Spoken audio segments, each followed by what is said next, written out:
Have you ever wondered if paper belongs on a recipe costing card? You know, an item you sell to the customer. Does it belong? I'm going to answer that question for you in about 2 seconds.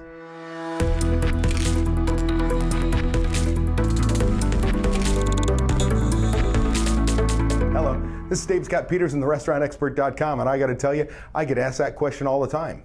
I present all over the country almost on a weekly basis, and most of the time I'm teaching recipe costing cards and the power of those to re-engineer your menu to save you 3 to 7 points.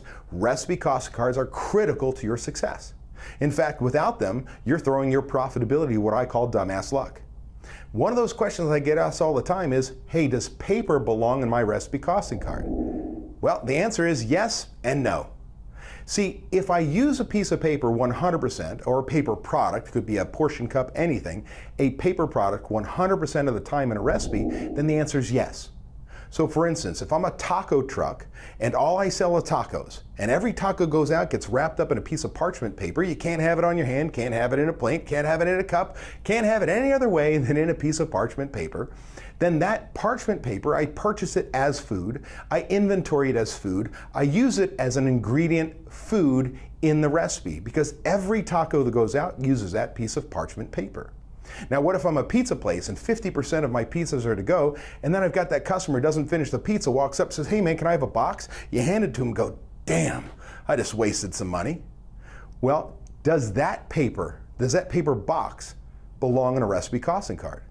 The answer is no, because it's not used 100% of the time. Later, watch one of my videos here on this channel. You're going to see something we talk about menu engineering and menu mix. And I will show you that.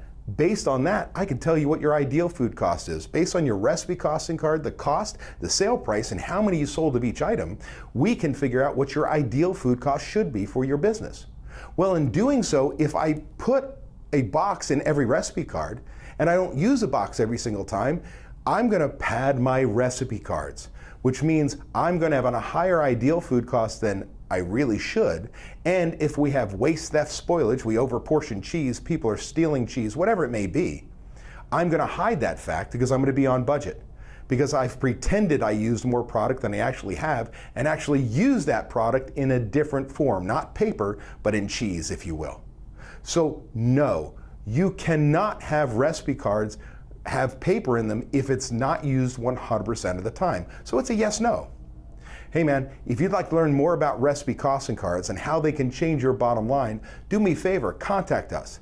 Give us a call toll free at 1-877-457-6278 at extension 106 and ask for Greg Sauerback, our solutions coach, and he'll tell you how we can help. If you like this video, do me a favor, click on that like button, and if you want to have more tips like this come to you automatically on a weekly basis, just click on that subscribe now. Before you go, hover your mouse over this video and a little white eye will appear in that corner. I got a special offer for you. I want to thank you so much for watching, and if you hang out 2 more seconds at the end of this video, I got a couple more videos you just might like.